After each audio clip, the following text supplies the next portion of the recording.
안녕하세요. 시작이라는 말 우리한테 참 익숙하죠. 그런데 그 시작의 개념을 아예 뒤집어 버리는 정말 엄청난 이야기가 하나 있어요. 바로 요한복음 1장인데요. 오늘은 이 거대한 이야기의 서막을 함께 열어보려고 합니다. 자, 그럼 대체 뭐가 그렇게 다르냐고요? 이 이야기가 왜 다른 모든 이야기와는 시작 전부터 다른지 그 특별한 점부터 한번 파헤쳐보죠. 생각해보세요. 우리가 아는 대부분의 전기, 위인전 같은 건 어떻게 시작하죠? 보통 누구는 어디서 태어났고 그 집안은 어땠고 이런 식으로 족보나 출생 이야기부터 나오잖아요. 뭐 마태복음이나 누가복음만 봐도 그렇죠. 이게 우리한테는 아주 익숙한 방식이에요. 그런데 요한복음은요, 이 틀을 그냥 완전히 깨부숴 버립니다. 역사의 어느 한 순간에서 시작하는 게 아니에요. 아예 시간이란 것 자체가 존재하기도 전, 그러니까 영원 속에서부터 이야기를 끌고 나옵니다. 스케일이 다르죠. 그래서 그 첫 문장이 바로 이겁니다.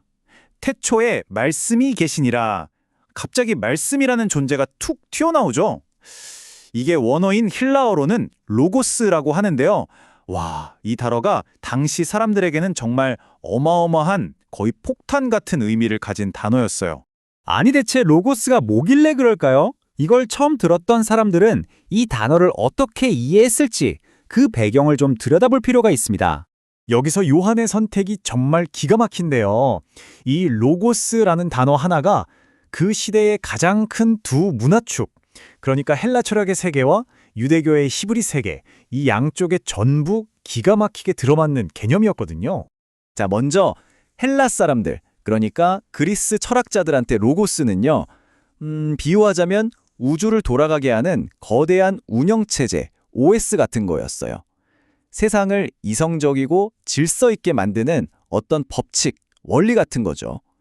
중요한 건 이게 어떤 인격체가 아니라 그냥 비인격적인 원리라는 점이에요. 그런데 히브리 세계, 그러니까 지제인들에게는 완전히 달랐어요. 그들에게 하나님의 말씀, 히브리어로 다바르는요, 그냥 말이 아니었어요.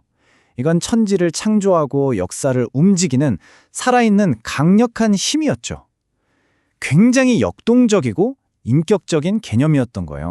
자, 그럼 요한이 말하는 말씀, 즉 로고스는 차가운 헬라 철학의 원리일까요? 아니면 뜨거운 히브리 사상의 힘일까요? 여기서 정말 놀라운 반전이 일어납니다. 요한은 둘 다 맞아. 하지만 그게 전부가 아니야. 라고 말하면서 완전히 새로운, 훨씬 더 파격적인 선언을 해버립니다. 정말 단 몇 구절 안에 이 말씀이라는 존재가 도대체 어떤 존재인지 거의 우주적인 스펙의 이력서를 쫙 펼쳐놓거든요. 한번 같이 보실까요? 정리하면 이렇습니다. 첫째, 이 말씀은 시간이 시작되기도 전부터 존재했어요. 영원하다는 거죠. 둘째, 그냥 혼자 있었던 게 아니라 하나님과 아주 친밀하게 얼굴을 마주하고 함께 있었고요. 셋째, 심지어 말씀이 곧 하나님이었다고 말합니다. 그냥 하나님과 비슷한 존재가 아니라 본질 자체가 하나님이라는 거죠. 마지막으로 이 세상 모든 게 바로 이 말씀을 통해서 만들어졌다고 선언합니다. 창조의 핵심 행위자였던 거예요. 그런데 여기서 이야기가 갑자기 비극적인 분위기로 확 바뀝니다. 이 모든 걸 만든 진짜 빛이 세상에 왔는데 정작 세상은 그를 알아보지 못했다는 거예요. 비유하자면 어떤 화가가 자기 그림 속으로 들어갔는데 그림 속 인물들이 당신 누구야? 하고 알아보지 못하는 그런 아이러니한 상황인 거죠. 자, 이 모든 빌드업은요, 이제 곧 터져나올 요한복음 1장의 가장 충격적이고 핵심적인 한 문장을 위한 거대한 무대장치라고 할 수 있습니다. 상황이 이렇습니다. 창조주가 자기가 만든 세상 속으로 들어왔어요.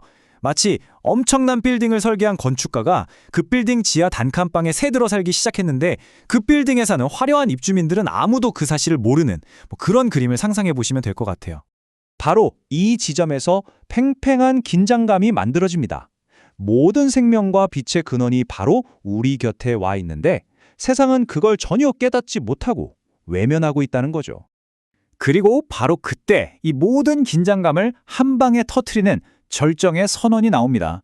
저 멀리 우주에 있던 것만 같던 그 추상적인 로고스가 정말 아무도 상상하지 못했던 일을 벌입니다. 여기서 우리 가운데 거하시메라는 표현이 나오는데 이 거하시다라는 헬라어 단어가 에스케노센이에요. 이게 무슨 뜻이냐면 말 그대로 텐트를 쳤다, 장막을 쳤다는 의미입니다. 이건 유대인들에게는 바로 구약 시대에 이스라엘 백성들 한가운데 하나님의 영광, 쉐키나가 머물던 그 성막을 떠올리게 하는 단어였어요. 그러니까 이건 이제 하나님의 임재가 돌로 된 성전이 아니라 한 사람 안에 거하게 되었다는 그야말로 엄청난 폭판 선언이었던 거죠.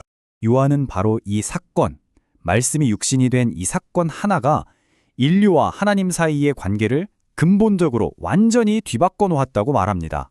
이게 무슨 말이냐면 하나님을 아는 방식에 거대한 패러다임의 전환이 일어났다는 거예요. 이전에는 모세를 통해 주어진 어떤 외부적인 규칙, 즉 율법을 통해 하나님을 알려고 했다면 이제는 예수 그리스도라는 한 인격을 통해 직접 경험하는 내적인 실제, 바로 은혜와 진리로 그 방식이 바뀌었다는 겁니다. 그래서 이 장엄한 서문의 최종 결론은 결국 이겁니다. 그 누구도 본 적 없고 감히 상상할 수도 없었던 그 무한하신 하나님이 말씀이 육신이 된 한 사람의 삶을 통해 우리에게 완벽하게 설명되고 번역되어서 마침내 우리가 보고 만질 수 있는 존재가 되었다는 거죠. 자, 이렇게 거대한 우주적 이야기는 결국 우리 각자에게 아주 개인적인 질문을 던지며 끝을 맺습니다. 만약 그 무한한 창조주가 바로 당신의 삶이라는 이 작은 공간에 장막을 친다면, 함께 거하기를 원한다면 이 생각 하나가 오늘 당신의 하루를, 그리고 당신의 모든 것을 어떻게 바꾸어 놓을 수 있을까요?